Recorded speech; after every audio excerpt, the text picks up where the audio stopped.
7 নম্বরে আল্লাহ আবার তাদের উপরে মহামারী দিলেন। কি মহামারী? প্লেগ মহামারী। যখন মানুষের পর মানুষ মারা যায়, মুসা আলাইহিস সালামের কওমদের কিছু হয় না, ওরা দৌড়ে চলে গেল যে এবারটা অন্তত ক্ষমা করে দেওয়া হোক, আর কিছুই করব না। মুসা আলাইহিস সালাম আবার আল্লাহর কাছে দোয়া করলেন যে আল্লাহ এবারটা অন্তত বাঁচিয়ে দাও। প্লেগ মহামারী আল্লাহ উঠিয়ে নিলেন। উঠিয়ে নেবার পরে তারা যখন বেশ কিছুদিন ভালো হয়ে থাকতে লাগলো, মানে কিছুই বলে না, আবার তারা তাদের শয়তানি শুরু করলো। আল্লাহ রাব্বুল আলামিন 7টা দেওয়ার পরে 8ম নম্বরে কোরআনে যেটা এসেছে, আল্লাহ মুসা আলাইহিস সালামকে বললেন যে মুসা তুমি তোমার কওমকে নিয়ে এখান থেকে রাতের অন্ধকারে চলে যাও। অনেক সুযোগ দিয়েছে ওদের, যেটা এই বক্তব্য থেকে আমি যেটা বোঝাতে চেয়েছি, ভাই এবং বাপজিরা, উপরে মা এবং বোনেরা, আল্লাহ আমাদেরকে অনেক সুযোগ দেন।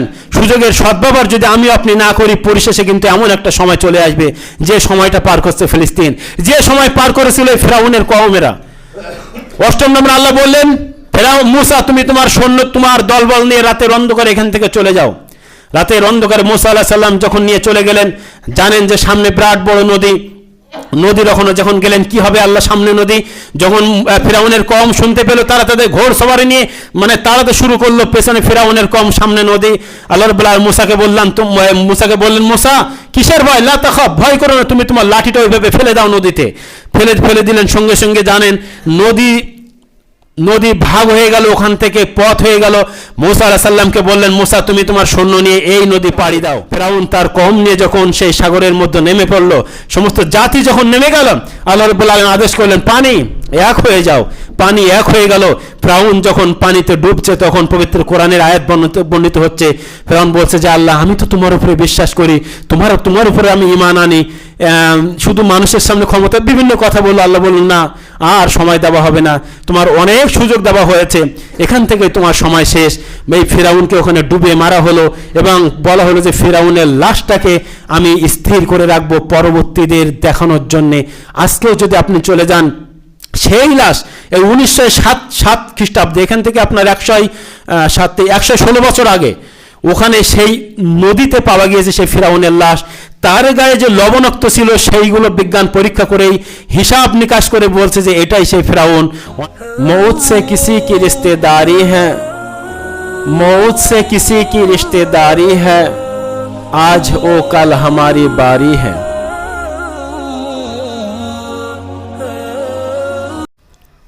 শ্রদ্ধেয় সম্মানিত এলাকার মুসলিম সমাজ, সমস্ত প্রশংসা সেই মহান রব্বুল আলামিনের, যে মহান রব্বুল আলামিন আজকের আমাদেরকে জুম্মার মসজিদে, যেখানে পবিত্র কোরআন এবং সহিহ হাদিসের আলোচনা হয়, এমন জায়গায় যিনি আমাদেরকে নিয়ে এসেছেন। যে আল্লাহ রব্বুল আলামিন চাইলে আমাদেরকে পৃথিবীর বিভিন্ন কাজে ব্যস্ত রেখে পবিত্র জায়গা থেকে বিরত রাখতে পারতেন, যিনি সব কিছুকে ত্যাগ করিয়ে আজকে জুম্মার মসজিদে এসে জামাতের সঙ্গে নামাজ পড়ার এবং পবিত্র কোরআন ও সহিহ হাদিসের আলোচনা শোনার মতো যিনি তৌফিক দিয়েছেন, সেই মহান রব্বুল আলামিনের সংক্ষিপ্ত প্রশংসা স্বরূপ আমরা সকলে একবার জোরে সোরে বলি আলহামদুলিল্লাহ। তারপরে পরে নবীদের শেষ নবী, সারা বিশ্বের নবী, বিশ্ব মানবতার মুক্তির দূত,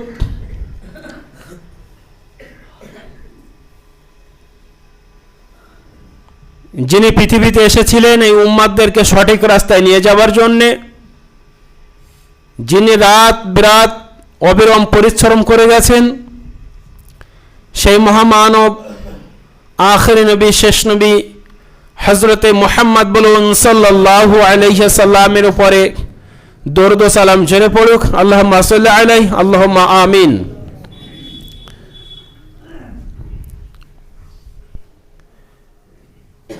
আমি একটা শের পড়েছি, মৌত সে কিসি কি রিশতেদারি হ্যায়, আজ ও কাল হামারি বারি হ্যায়।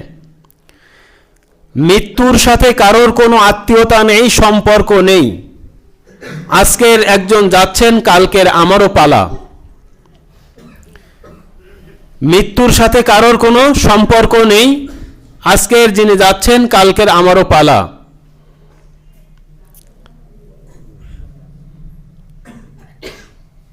শেরের মধ্যে এখানে যে কবি বলেছেন উনি এটাই বলতে চেয়েছেন, যারা জীবন নিয়ে আমরা এসেছি প্রত্যেকেরই মৃত্যুর স্বাদ গ্রহণ করতে হবে। আমরা আমাদের গ্রামের একজন বউ বা ভাবি বলেন একটা মেয়ে, তাকেও আমরা হারিয়েছি। যদি বয়স অনুপাতে মৃত্যু হতো তাহলে সে কিন্তু এখন তার মরার বয়স হয়নি, বয়স 32 বছর। মৃত্যুটা কোনো বয়স অনুপাতে হয় না, মৃত্যুটা কোনো যারা আগে এসেছে তারা মরবে এমনটা নয়।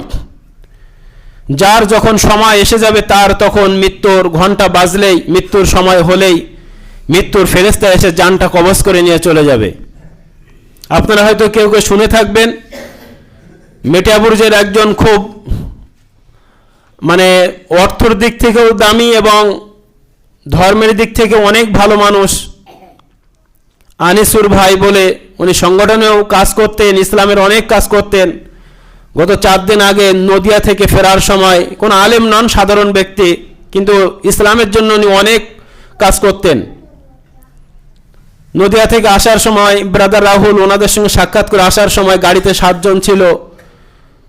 বড় গাড়িতে অ্যাক্সিডেন্ট হয়ে উনি শুধু মারা গেছেন, আরও 2-1 জন অসুস্থ। উনিও কিন্তু ভাবেননি। বাড়িতে ওনার 4টে বাচ্চা, সব পর পর, ওনার বয়সে 40 বছর মতো। অনেক টাকার মালিক, অনেক টাকার মালিক।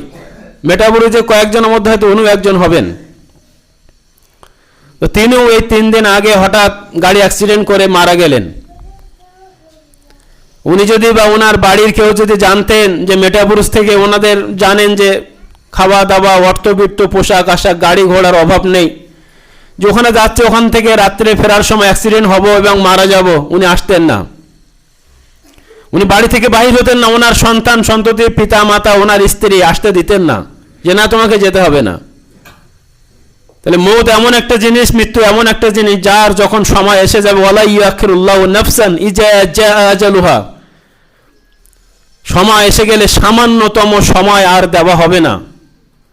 পৃথিবীতে যেই হন না কেন, জীবন যার আছে, সময় হয়ে গেলে সামান্যতম সময় আর দেওয়া হবে না। আমরা মানুষ, আমাদেরকে আল্লাহ বিভিন্ন জিনিস দিয়ে পরীক্ষা করে থাকেন, বিভিন্ন জিনিস দিয়ে পরীক্ষা করে থাকেন। ইমানদারদের পরীক্ষা করানো হয় ইমান মজবুত করার জন্যে, বেঈমানদের পরীক্ষা করা হয় বিভিন্ন রকম আযাব এবং গজবের মাধ্যমে। আমরা যারা মানুষ যখন কবরস্থানে যাই, যখন কিছু বক্তব্য শুনি, মনটা গলে যায়। আবার যখন এই নশ্বর পৃথিবীতে চলে যায়, আবার শয়তানি ধোঁকায় পড়ে আমরা সব কিছু ভুলে যাই। হঠাৎ বক্তব্য দেবো কি নিয়ে ভাবতে ভাবতে হঠাৎ মনে পড়লো যে এখান থেকে 6 মাস আগে যে নবীদের কাহিনী চলছিল, হযরতে মূসা আলাইহিস সালামের ঘটনা আমরা শুনছিলাম। এই 5-6 মাস বিভিন্ন আলোচনা করতে গিয়ে ঘটনা ওখানে আমি স্টপ রেখেছিলাম। আজকের মনে হলো যে আল্লাহ আমাদেরকে বিভিন্ন রকম, যখন দেখবেন কোন আযাব আসে বা গজব আসে, তখন ভেবে নিতে হবে যে আল্লাহ আমাদেরকে সতর্ক করছেন, আল্লাহ আমাদেরকে সতর্কবাণী দিচ্ছেন। আজকের আমরা আমাদের ফ্যামিলি নিয়ে বাড়িতে আছি, কোনো রকম চিন্তা ভাবনা কিছুই নেই। অনেক মানুষ আছে যারা যাদের ফ্যামিলিকে হারিয়েছে, অনেক মানুষ আছে যারা যাদের ফ্যামিলি নিয়ে রাস্তায় রাস্তায় ঘুরে ঘুরে বেড়াচ্ছে। বর্তমানে ফিলিস্তিনের অবস্থা আপনারা জানেন। তাদের বাড়ি ঘর, খাবার দাবার কোনো রকম কোনো অসুবিধা ছিল না। সেই সব মানুষগুলো কয়েকদিন আগে আমি আমার ফেসবুকে ওটা আমি শেয়ার করেছিলাম। সেখানে দেখছি ছোট্ট ছোট্ট বাচ্চাদের নিয়ে তাদের পিতামাতাগুলো কোনো এক জায়গায় গিয়ে, শীত বর্ষা কি যায় আসে, সামান্য ত্রিপল টাঙিয়ে, বিরাট বড় হয়তো কোনো স্বেচ্ছাসেবীর তরফ থেকে হবে, ত্রিপলের মধ্যে সে ছোট ছোট বাচ্চাদের নিয়ে তারা দুমড়িয়ে মুচড়িয়ে সেখানে তারা বসবাস করছে। ভিডিও যেটা আমি দেখেছি, আমি শেয়ার করেছি, আমার শেয়ার অপশনে গেলে দেখতে পাবেন। বিরাট জোরে আল্লাহর তরফ থেকে পানি হচ্ছে, পানিগুলো বাচ্চাগুলো ওই ছোট্ট ছোট্ট ঘরের ওখান থেকে পানিগুলো বাহির করে দিচ্ছে। যতটুকু জিনিস আছে সেগুলো পানির থেকে রেহাই পাচ্ছে না। আমাদের চেয়ে তারা অনেক ভালো জায়গায় ছিল। ফিলিস্তিনি ঘরবাড়িগুলো আপনারা দেখেছেন, অনেক ভালো জায়গায় ছিল। ছোট ছোট বাচ্চাদের করুণ কাহিনী দেখলে অন্তরটা ফেটে যায়। দেখার পরে যদি আপনি এটা ভেবে নেন যে এটা যদি আমার সঙ্গে হতো, আর আপনার মেয়ে, আপনার ছোট ছেলেকে যদি এইভাবে পানিতে রাখতে হতো, শীতে যদি একটা ভালো বস্ত্র তাদের কাছে আমরা না দিতে পারতাম, পরিস্থিতি কি হতো? আহলে হাদিসদের মসজিদে যত হাদিস এবং কোরআনের কথা বলা হয় অন্য কোনো জায়গায় বলা হয় না, তারপরও যত রকম অন্যায়, অবিচার, অত্যাচার, বেনামাজি, সুদখোর, ঘুষখোর, মদখোর, তারপরও আমরা কমাতে পারছি না কেন? কমবে কি তখন যখন আল্লাহর তরফ থেকে আযাব এবং গজব চলে আসবে? আর এরকম যদি আমরা আশায় থাকি তাহলে চলে আসি মুসা আলাইহিস সালামের কিছু ঘটনার দিকে। যে পর্যন্ত বলে আমি স্তব্ধ করেছিলাম, শেষ করেছিলাম, সেখান থেকে কিছু কথা বলি আজকের আমাদের সমাজের দিকে লক্ষ্য করে। আপনারা জানেন যে মুসা আলাইহিস সালাম, একদম একটুখানি শুধু স্মরণ করিয়ে দিই, মুসা আলাইহিস সালাম যেখানে এসেছিলেন বনী ইসরাইলদের বংশে, এবং সেই সময় যারা অত্যাচারিত বাদশা ছিল যার নাম ফেরাউন, ফেরাউন টু বলা হয়, যার নাম ছিল রামেসিস টু বলা হয়। এই ফেরাউনি বংশধররা সব সময়ের জন্য এই বনী ইসরাইলদের উপরেও তার অত্যাচার চালাতো, জুলুম চালাতো। আমাদের এখানে যেরকম বা অন্যান্য দেশে দেখা যায় একটা জাতি আর একটা জাতির উপরে অত্যাচার চালায়, ওখানে ফেরাউনের জাতিরা এই কিবতি বা যদি বলেন এই বনী ইসরাইলদের উপরে তার অত্যাচার চালাতো। কেমন অত্যাচার? যেমন অত্যাচার চালিয়েছিল ইংরেজরা ভারতবর্ষের বুকে। ভারতীয়দের ধরে নীল চাষ করানো, এদের দ্বারা বিভিন্ন রকম কাজ করানো, আবার তার সাথে অত্যাচার, ঠিকভাবে খেতে দেওয়া নয়। একই রূপভাবে এই ফেরাউনের কওমেরা বনী ইসরাইলদেরকে দিয়ে তারা তাদের বাড়ির কাজকর্ম করাতো, মাঠের কাজকর্ম করাতো, আবার তাদের উপর প্রহারও করা হতো, ঠিকমতো খেতে দেওয়া হতো না। জানেন মুসা আলাইহিস সালামকে আল্লাহ ওই সমাজে পাঠালেন। মুসা আলাইহিস সালাম যখন আসবেন, আপনারা জানেন যে ফেরাউনের স্বপ্ন অনুযায়ী ওদের মধ্য থেকে কোনো বাচ্চা হবে যে ধ্বংস করে দেবে, এই জন্য মানে হাজারে হাজারে বাচ্চা যখনই হয় তাদেরকে শেষ করে দেওয়া হয়। আমি জায়গায় যাচ্ছি, একটুখানি শুধু ব্রেনে মেমোরিতে 6 মাস আগে ভুলে যাবেন, স্মরণ করিয়ে দিই। মুসা আলাইহিস সালাম আল্লাহ বাঁচিয়ে নিলেন, শুধু এমনি এমনি বাঁচাননি, আল্লাহ যে হত্যা করছে তারই ঘরে মুসা আলাইহিস সালামকে তুলে সেখানে মুসা আলাইহিস সালামকে আল্লাহ লালন পালন করালেন। কবি এই জন্য বলছে, মুর্দাই লাখো বুরাইয়ে চাহিয়ে তো ক্যা হোতা হ্যায়, জো হোতা হ্যায় ওই হোতা হ্যায়, মঞ্জুরে খোদা হোতা হ্যায়। লক্ষ লক্ষ মানুষ যদি আপনার পিছনে বিরোধিতা করে, লক্ষ লক্ষ মানুষ যদি আপনার পিছনে শত্রুতা করে, আল্লাহ যেটা চাইবেন সেটাই হবে, এটাই হচ্ছে ফায়সালা। সমস্ত যার জন্য সমস্ত শিশুকে হত্যা করা হচ্ছে তাকেই আল্লাহ ঘুরিয়ে ফিরিয়ে সেই ফেরাউনের ঘরে নিয়ে আসলেন। শুধু নিয়ে আসলেন নয়, রাজার হালে সেই বাচ্চাটা মানুষ হলো, সেই ফেরাউনের গালে চড়ও মারল। আপনারা জানেন পরিশেষে মুসা আলাইহিস সালাম ওদের বংশের একজনকে একে চড়ে ভয় একে কিলে হত্যা করে মুসা আলাইহিস সালাম পালিয়ে যান। কোথায়? মাদিয়ান শহরে, মিশর থেকে মাদিয়ান শহর। সেখানে গিয়ে হযরত শুআয়ব আলাইহিস সালামের সঙ্গে সাক্ষাৎ। মেয়ের ঘটনা আছে, মেয়েদেরকে উপকার করে, মেয়েদের কথা শুনে শুআয়ব আলাইহিস সালাম ঘরে নিয়ে আসেন। সেখানে একটা মেয়ের সঙ্গে বিবাহ দেয়, মোহরানা হিসাবে 8 বছর থেকে 8 বছর অথবা 10 বছর সেখানে থাকে, তাদের মেষ পালনগুলো চড়িয়ে দেয়। পরিশেষে মুসা আলাইহিস সালাম দুটো বাচ্চা সহ স্ত্রী নিয়ে মাদিয়ান থেকে আল্লাহর অর্ডারে আবার মাদিয়ান থেকে কোথায় আসছেন? মিশরে। এখানে আস্তে আস্তে ময়দানে তিহে, এই ঘটনা কিন্তু বলা আছে, শুধু স্মরণ করে দিয়ে চলে যায়। ময়দানে তিহে এসে রাত্রে যখন ওনার স্ত্রী প্রসব বেদনা উঠলো, প্রসব করবে এমত অবস্থায় মুসা আলাইহিস সালাম যখন আগুনের জন্য যাচ্ছিলেন, আপনারা শুনেছিলেন, সেখান থেকে আওয়াজ আসলো যে তুমি পবিত্র ভূমিতে আছো। নবুয়তের প্রাপ্তি সেখান থেকে শুরু হলো। মুজিজা হিসেবে কি কি দেওয়া হয়েছিল? একটা লাঠি, আর একটা মনে আছে কারোর? মুজিজা হিসেবে একটা লাঠি দেওয়া হয়েছিল, আর একটা কি মুজিজা? হাতে আগুন। এখান থেকে হাত বাহির করলে হাত আগুনের মতো জ্বলবে। এই দুটো মুজিজা আল্লাহ অর্ডার করলেন, মুসা ভয় নেই, তুমি চলে যাও ফেরাউনের কাছে। মুসা আলাইহিস সালাম ভীতু হয়ে গেলেন, দোয়া করলেন যে আল্লাহ, একা ভয় হচ্ছে, আমার সহচর, আমার ভাইকে আমার সহচর করে দিন। মুসা আলাইহিস সালাম ভাইয়ের নাম কি? হারুন আলাইহিস সালাম। হারুন আলাইহিস সালামকে সহচর করে দিলেন। দুই ভাই মিলে যখন গিয়ে বললেন, ফেরাউন কথা শুনলো না। ফেরাউন বলছে তোমার মুজিজা কি? মুজিজা তখন লাঠিটা ফেলে সাপ বানিয়ে দিল, বললে তো জাদুকর, এ তো জাদু। বলছে তাহলে তোমার সঙ্গে আমার একটা খেলা হবে মাঠে, যখনই তুমি হেরে যাবে তখন তোমাকে হত্যা করে দেওয়া হবে। মুসা আলাইহিস সালাম তার সঙ্গে চ্যালেঞ্জ গ্রহণ করলেন। আপনারা জানেন ফেরাউন সেই সময় সারা মিশরে যত বড় বড় জাদুকর আছে সবাইকে ডেকে নিয়ে আসলো। ডেকে নিয়ে আসার পরে তাদের সঙ্গে যখন বলা হলো, তারা বলল যে দেশের সেরা সেরা জাদুকর আমরা, আর কে কোনো নাম নেই গন্ধ নেই, সে আমাদের সঙ্গে পাঙ্গা নেবে? এমনিতে হারো। এরা তখন বলতে লাগলো যে আমরা তো জিতে যাবই, আমাদের উপঢৌকন কি আছে? ওদেরকে হারিয়ে দেবো, উপঢৌকন কি? না, তোমাদের ভালো উপঢৌকন দেওয়া হবে। আপনারা জানেন, যখন সেই চ্যালেঞ্জ গ্রহণ করার পরে ফাঁকা ময়দানে জনসমুদ্রের সামনে, মানে জনমানব কল্যাণের সামনে যখন চ্যালেঞ্জ গ্রহণ করা হলো কে আগে দেখাবে, তার যারা মানে ফেরাউনের যারা জাদুকর ছিল তারা লম্বা দড়ি ফেলে মানুষের চোখে ভেলকি লাগিয়ে দিয়ে ওইটাকে সাপ বানিয়ে নিল। আল্লাহ মুসা আলাইহিস সালামকে বললেন, মুসা লা তাখাফ, তুমি ভয় করো না, তোমার হাতের লাঠিটা ফেলে দাও। মুসা আলাইহিস সালাম সঙ্গে সঙ্গে ফেললেন। ফেলার পরে সমস্ত ওই নকল সাপগুলোকে, এই লাঠির সাপ আল্লাহর তরফ থেকে যাকে পারে দেখে সাপগুলো সব খেয়ে নিল। খেয়ে নেওয়ার পরে তার আশ্চর্য হয়ে গেল, এটা অসম্ভব। মিশরের সবচেয়ে বড় জাদুকর আমরা, আমাদের উপরে, আর আমাদের যে জাদু, এই জাদুর উপরে ভেলকি লাগানোর মতো ক্ষমতা কারণ নাই। অতএব যে জিনিসটা এ করেছে এর নিজস্ব কোনো জিনিস নয়, অতএব যেটাই বলছে এটাই সত্য। অনেক জাদুকর এবং অনেক মানুষ সেদিন ওখানেই তারা ঈমান এনেছিল। আপনারা জানেন, যারা ঈমান এনেছিল, ফেরাউন তাদেরকে ধরে জ্বলন্ত আগুনে ফেলেছিল, কাউকে চিরে দুভাগ করে দিয়েছিল।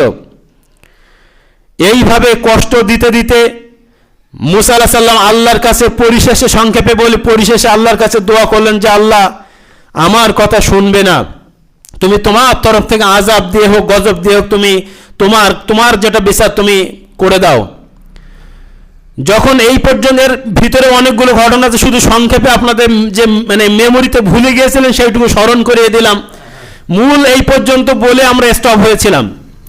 এবার চলে আসবে এই ফিরাউন যে একের পর এক নিদর্শনগুলি পাওয়ার পর মুসা আলাইহিস সালামকে অনুসরণ করেনি। মুসা আলাইহিস সালাম যখন আল্লাহর কাছে দোয়া করলেন, আল্লাহর তরফ থেকে ফিরাউন ওই জাতির উপরে কয়েকটা আযাব এবং গজব নেমে এসেছিল। আপনারা জানেন, পবিত্র কোরআনে বর্ণিত আছে 8টা আযাব বা 8টা গজব আল্লাহর তরফ থেকে এসেছিল। যখনই তাদের উপরে কোনো গজব নিয়ে আসা হয়, সঙ্গে সঙ্গে তারা কাঁদতে কাঁদতে মুসার কাছে চলে যায় যে আপনি একটুখানি আল্লাহর কাছে দোয়া করুন, আমরা এবার ঈমান আনবো। কি কি আযাব এবং গজবগুলো দেওয়া হয়?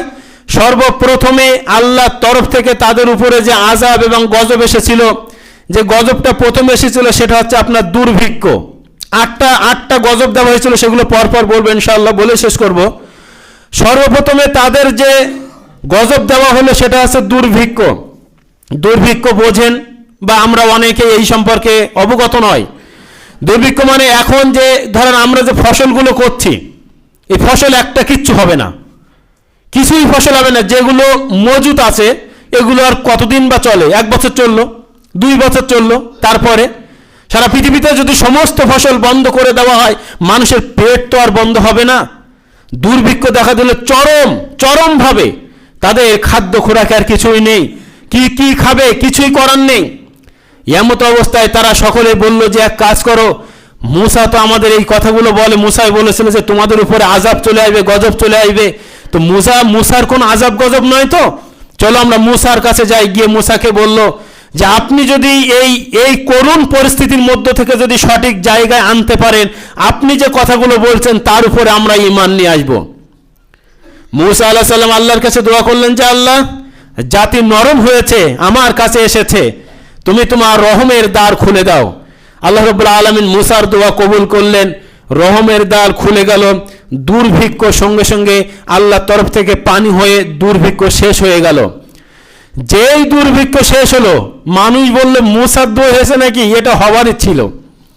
ফিরাউনদের যারা লিডার জাতীয় লোক ছিল, সাধারণ মানুষ কিন্তু তাদের মনে এটা সামান্য হলেও একটুখানি গেঁথেছিল যে মুসা যেগুলো বলছে এগুলো সত্য।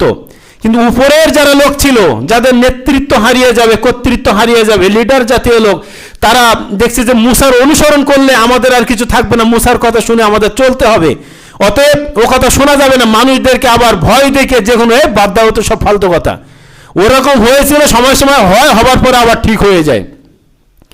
আল্লাহ সহ্য করলেন না, দ্বিতীয় আল্লাহর তরফ থেকে আবার আযাব এবং গজব তাদের উপরে চলে আসলো। কি গজব? প্লাবন। প্লাবনটা সাংঘাতিক প্লাবন। প্লাবন সম্পর্কে আমরা কেউ কেউ অবগত আছি।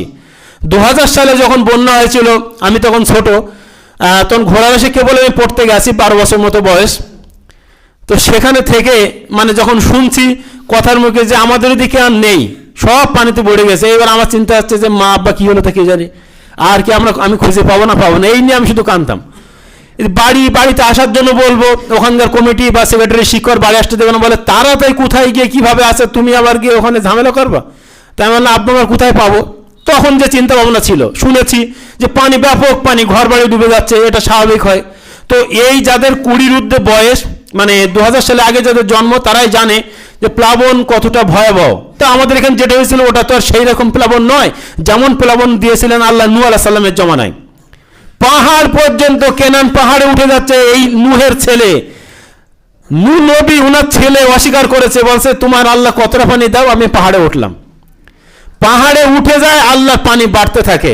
হঠাৎ করে একটা পানির বিরাট ঝংকার এসে এই নূহ আলাইহিস সালামের ছেলেকে পানিতে ফেলে দেয়। পানির গর্জন যদি আপনারা দেখতে যান, পানি কি জিনিস, দীঘায় যারা গেছেন, যদি কখনো সময় পান ফারাক্কা থেকে একটু ঘুরে আসবেন। এটা আমি বলে গেলাম, এখান থেকে কিছুদিন আগে আমি কিছু লোককে নিয়ে গিয়েছিলাম ফারাক্কায়, যে ফারাক্কার ব্রিজের উত্তর সাইডে, যে সাইডে অটোমেটিক ওই পানি আমাদের ওখান থেকে মুর্শিদাবাদ থেকে ছেড়ে গঙ্গায় যে পানিটা ছাড়া হয়, এই পানিটা আপনারা দেখে আসবেন। দেখার পরে আপনাদের মনে এটা হবে যে পানি কি জিনিস। মিনিমাম ফারাক্কাটা দেখে আসলে পানি সম্পর্কে একটু ভয় হলেও হবে। কখনো সময় পেলে একটু ঘুরতে যাবেন, আল্লাহর যে নিদর্শন সেগুলো একটু দেখবেন। সবসময় বাড়ি মাঠ ঘাটের এই করে নয়। এই জন্য বললেন যে না আমার অত টাকা বেশি নেই, টাকা তো অনেক জায়গায় খরচ করছেন। সময় সময় আল্লাহর এই পাহাড়গুলো একটু ঘুরে ঘুরে দেখবেন। আল্লাহ তো কোরআনেই বলছে যে জিবাল, পাহাড়কে আমি কেমন করে বানিয়েছি। এর আগেও আমরা একটা ট্যুর করেছিলাম, আমি হয়তো এরপরও আবার একটা ট্যুর, একদিনের ট্যুর। আমি পাহাড়ে এই দিন গিয়ে, পাহাড়ে না গেলে আপনি বুঝবেন না যে আল্লাহ কিভাবে সৃষ্টি করেছেন। পাহাড় তো মানে পাথর, এই যে পাথরগুলো বিরাট চাং পাথর, শুষ্ক পাথর, পাথরের মধ্যেখান থেকে, পাথরের ভিতর থেকে বিরাট পানির ফুলগোতারা বেরিয়ে আসছে। যদি একবার নয়, 1 মিনিট নয়, অনাধারে 24 ঘন্টা ওখান থেকে পানি উঠে আসছে। কোথা থেকে আসলো? পাহাড় তো আর এরকম সামান্য নিচু নয়, কয়েক শয় ফুট উঁচু, হাজার ফুট উঁচু। সে উঁচু শুষ্ক পাহাড়, সেখান থেকে আল্লাহর পানি, সেখান থেকে অনবরত পানি বেরিয়ে আসছে। কে তৈরি করলো? এগুলো দেখলেই তো আল্লাহর উপরে ঈমান আসবে। ঝর্ণা শুধু টিভিতে দেখেছি, ফোনে দেখেছি, বইতে পড়েছি, নাম শুনেছি। এদিন যখন বিহারে গিয়েছিলাম, বিহারে গিয়ে ওইটা দেখার পরে আল্লাহ শুকরিয়া, ঝর্ণার ওখানে গিয়ে গোসলও করলাম। আল্লাহর পানি কি সাফায়, কি পরিষ্কার পানি, উপর থেকে যখন পানি গায়ে পড়ছে আলাদাই ভালো লাগছে। এগুলো দেখে আসবেন, আল্লাহর প্রতি আরো ঈমান অটুট হবে, মজবুত হবে। যেটা বলছিলাম প্লাবনটা দেখতে গেলে, প্লাবনের মোটামুটি পানির হুঙ্কার দেখতে গেলে মুর্শিদাবাদ থেকে অন্তত একবার ঘুরে আসবেন। আর বিশাল পানি দেখতে গেলে সেগুলো তো দীঘা টেঘা আছে। পানির কি শক্তি, উপরে দাঁড়িয়ে আছি তো মনে হচ্ছে যে যদি এখানে পড়ে যায় তো কারোর ওখানে বাঁচানোর ক্ষমতা নেই, এত পানির স্পিরিট সেখানে, দেখে আসবেন। 2, তো মুসা আলাইহিস সালামের জমানায় 2 নম্বর দেওয়া হলো প্লাবন, তুফান। তো প্লাবন দেওয়ার পরে মানুষ তখন আবার ছুটে গেল কাছে মুসা আলাইহিস সালামের কাছে, মুসা আমাদেরকে বাঁচাও, আর ভুল করবো না। ঠিক তো? হ্যাঁ ঠিক। মুসা আলাইহিস সালাম আল্লাহর কাছে আবার দোয়া করেন যে আল্লাহ, বান্দারা আবার এসছে, তো তুমি রহম করো। আল্লাহ রহম হলো, পানি ওখান থেকে চলে গেল। তো বন্যার পরে দেখবেন মাটি টাটিগুলো শুষ্ক হয়ে যায়, ফসলাবাদি ভালো হয়। ওরা তখন বলতে লাগলো যে আমাদের এই ফসল ভালো হওয়ার জন্য বন্যাটা এসেছিল, এই ফসল মাটি উর্বর হয়েছে এই জন্য এসেছিল, যেমন ছিলাম তেমনি করে দে, আগে আমি যেমন ছিলাম তেমনি করে দে। ওরা আবার ঘুরে বসলো। আল্লাহর তরফ থেকে দ্বিতীয় যে আযাবটা চলে আসলো, এই তৃতীয় আযাব, সেটা হচ্ছে পঙ্গপাল। আল্লাহ এমন ভাবে দিলেন। আচ্ছা, সময় সময় এই পোকা আসে না, কি পোকা বলে, উই পোকা আসলে মসজিদে লাইট অফ করে। আচ্ছা, উই পোকা যদি আপনার বাড়িতে ওঠে, আলো জ্বলে, আপনি ভাত খেতে পারেন? তাহলে সময় সময়, এটা বছরে একদিন হয়তো হয়, এক সামান্য উই পোকা। আল্লাহ পাঠালেন এমন পঙ্গপাল, যে পঙ্গপাল উঠে যেখানে যা শস্য ক্ষেত্রে ছিল সব সাবার করতে করতে ওদের খাবার অভাব, কাঠে যত জাল্লা দরজা ছিল সেও সাবার। ভাত খাবে, সেখানে পঙ্গপাল। খাবো এবার? ওরা বললে আর বাঁচা যাবে না, চলো আবার চলে গেল মুসার কাছে। মুসা একটুখানি কিছু করে দাও, আমরা তো ভুল করেছি। দাদু এভাবে বসলে হয়? ও মুখলেস দাদু, ঠিক করবে? ওরা হাঁটু ছেড়ি বসেন, ঠিক আছে, ওই নামাজ পড়ে না তাই কি অন্তর ঠিক আছে, এরম কথা। যাই হোক, তো পঙ্গফলের জন্য মুসা আলাইহিস সালাম দোয়া করলেন, আবার পঙ্গফল আল্লাহ তাআলা ওখান থেকে সরিয়ে নিলেন। চতুর্থ, তো এমন জাতি, চতুর্থ আল্লাহর তরফ থেকে আবার গজব চলে আসলো। কি গজব? উকুন। উকুনটা কি উকুন? সাধারণত এমনি ওই মেয়েদের মাথায় হয়, আমার মাথায় ছোটবেলায় বিরাট উকুন ছিল। আচ্ছা, উকুন যদি বেশি পরিমাণে, মাথা সবসময় মনে হচ্ছে কিরকম একটা মানে হাসুড়ি মাছ, এই উকুন মাথাতে কিনা সারা গায়ে শুধু যদি কামড়াতে লাগে, কত উকুন মারবেন আপনি? ওই পোকা যদি ওঠে, কটা ওই পোকা মারবেন আপনি? তো উকুন যদি সারা শরীরে উকুন, এত উকুন দিল তাদের ভাত খাবার মানে কোনো নেই, শুধু সারা গায়ে উকুন, যেখানে শুধু উকুন আর উকুন। দেখলো যে সহ্য করা যাবে না, চলো মুসার কাছে আবার চলো। আবার তারা চলে গেল মুসার কাছে। মুসা আলাইহিস সালামের কাছে যায়, মুসারও দয়া হয়, নবী মানুষ। আবার দোকান যে আল্লাহ ওরা আসছে, এবার মনে হয় হবে নি, এবার তোমার ঠিক করে দাও। আল্লাহ আবার ঠিক করে দিলেন, উকুনগুলো সব সারিয়ে দিলেন। ওরা আবার ওদের যারা ওই উপর নেতৃত্ব, তারা বললো বাদ দিন, ওরা আসে আবার চলে যায়, আর কি আসবে না, যে বন্ধু ওই বন্ধু শেষ। আবার মুসার পেছনে তারা ষড়যন্ত্র করতে লাগলো, আল্লাহকে অস্বীকার করতে লাগলো। আল্লাহর তরফ থেকে পঞ্চম নম্বরে যেটা আসলো সেটা নেন এবার ব্যাং। ব্যাংটা সে কি ব্যাং? তাফসীরে লিখছে ওদের যা কিছু করতে যাবে সেখানে ব্যাং। শুতে গেলে ব্যাং গিয়ে যদি কাঁধের উপরে লাফায় তো শোয়া হয়, রান্না করতে যাবে তা হাঁড়িতে ব্যাং, খেতে যাবে তা ব্যাং, যেখানে যাবে সেখানে ব্যাং। ব্যাং যদি শুধু লাফালাফি করে তার সে শোয়া হয় না, খাওয়া হয় না, থাকা হয়। সেখানেও তাদের অসুবিধা হলো, আবার মুসার কাছে চলে গেল, মুসা একটু রক্ষা করো, এ তো হচ্ছে না মোটে। মুসা আলাইহিস সালাম আবার আল্লাহর কাছে বললেন যে আল্লাহ এ তো আবার এসে কিসে কি করবো, তুমি ক্ষমা করে দাও। আল্লাহ আবার তাদের যে গজব সেটাকে উঠিয়ে নিলেন, ব্যাং উঠিয়ে নিলেন। ব্যাং উঠিয়ে নেবার পরে 6 নম্বর তারা আবার খারাপ পথে চলে গেল। সময় শেষে একটু সংক্ষেপে খারাপ পথে চলে গেল। 6 নম্বরে আল্লাহর তরফ থেকে আবার তাদের উপরে যে গজব আসলো সেটা হচ্ছে এবার রক্ত। রক্ত, ওরা যা খাবে সেটাই রক্ত।